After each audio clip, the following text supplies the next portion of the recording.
सुख की खोज में लोग सत्संग में चले जाते हैं, लेकिन जो लोग सत्संग में जाते हैं सभी लोग दूध के धोए हुए नहीं होते हैं।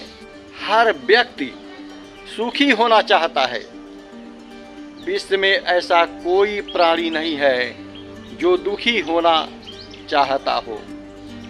सुबह से शाम हो जाता है, जन्म से मृत्यु हो जाता है, लेकिन सभी लोग सुख की ओर दौड़ रहे हैं। सुख कहाँ है पता नहीं है, लेकिन अपने अपने ढंग से सभी लोग सुखी होने के लिए अपनी अपनी दिशाएं चुनते रहते हैं, अपने अपने कर्म चुनते रहते हैं सुखी होने के लिए। लेकिन मेरे दोस्तों, दुखी होने के लिए कोई व्यक्ति कोई दिशा नहीं चुनता, क्योंकि दुख लेना नहीं चाहता। ऐसा कोई प्राणी नहीं है जो दुख को चाहे और दुख को ले। सभी लोग सुख की चाहत रखते हैं। लेकिन मेरे दोस्तों, यह भगवान का विधान है। कहा जाता है कि भगवान का विधान मंगलमय होता है। जब सभी लोग सुख की चाह रखते हैं, सुख खोजने की दिशा में चलते हैं, तो दुख क्यों मिल जाता है? सिंपल सा प्रश्न है। कोई दारू के भट्टे पर जाकर के सुख खोजता है, तो कोई जुआरियों के संग में जाकर के सुख खोजता है, और कोई ऐसा भी होता है कि अपने गर्लफ्रेंड और बॉयफ्रेंड में सुखी होना चाहते हैं, तो कोई मोबाइल में सुखी होना चाहते हैं। सभी लोगों की अपनी अपनी दिशाएं हैं सुखी होने की, मगर सुखी नहीं हो पाते हैं। दुख जरूर होता है, लेकिन दुख होता कहाँ से, पनपता कहाँ से है? तो सुनिए, जब हम आप कर्म करते हैं सुखी होने के लिए, तो इतना भूल जाते हैं कि उस कर्म करते हुए में क्या हमसे पाप हो रहा है या नहीं। तो सिंपल सी बात है मेरे दोस्तों, हर कर्म करते हुए पाप जरूर होता है। जहाँ पर आप जाते हैं सुखी होने के लिए, आप पाँव से चलते हैं, पाँव के नीचे कोई प्राणी जीव जंतु दबकर मर जाते हैं, आपके खाते में पाप लिख दिया जाता है।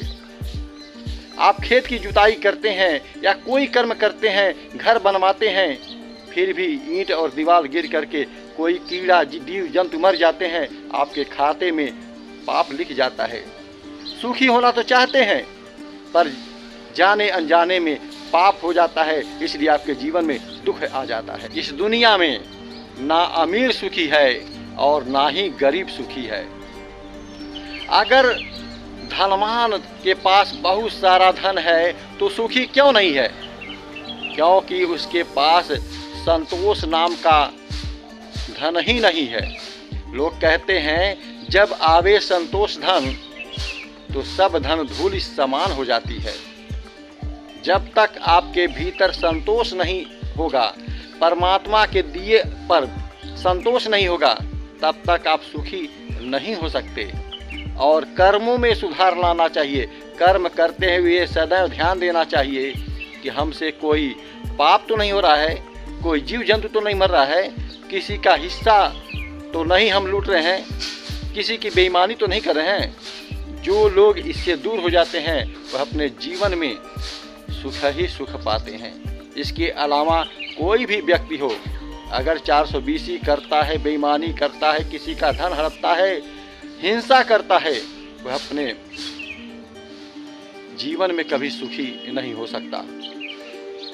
खोजने के लिए तो सभी लोग निकल पड़े हैं सुख खोजने के लिए। दुख कोई नहीं चाहता, पर दुख बहुत सारा आ जाता है। दुख हटाने का उपाय लोग करते हैं और सुख बुलाने का उपाय करते हैं, लेकिन कर्मों में सुधार नहीं करते हैं, तो सुख कहाँ से आएगा? सुख की खोज में लोग सत्संग में चले जाते हैं, लेकिन जो लोग सत्संग में जाते हैं सभी लोग दूध के धोए हुए नहीं होते हैं। बहुत बार समझाया गया है कि चोरी ना करो, हिंसा ना करो, पाप ना करो, लेकिन जो लोग सत्संग सुन करके आते हैं चोरी करना शुरू करते हैं, धन हड़पना शुरू करते हैं, ताश खेलना शुरू करते हैं, जुआ खेलना शुरू करते हैं और दारू पीना शुरू कर देते हैं। सत्संग तो सुना अच्छी बातें बहुत बार, लेकिन जीवन में धारण नहीं किया। लेकिन उसी सत्संग में से कोई बिरला होता है, कोई एक व्यक्ति होता है जो श्रवण करके इस कान से सुनता है और हृदय में बैठा लेता है, अपने जीवन को सुधार करके सुखी होने लगता है। जो ऐसा व्यक्ति है वही सुखी होता है।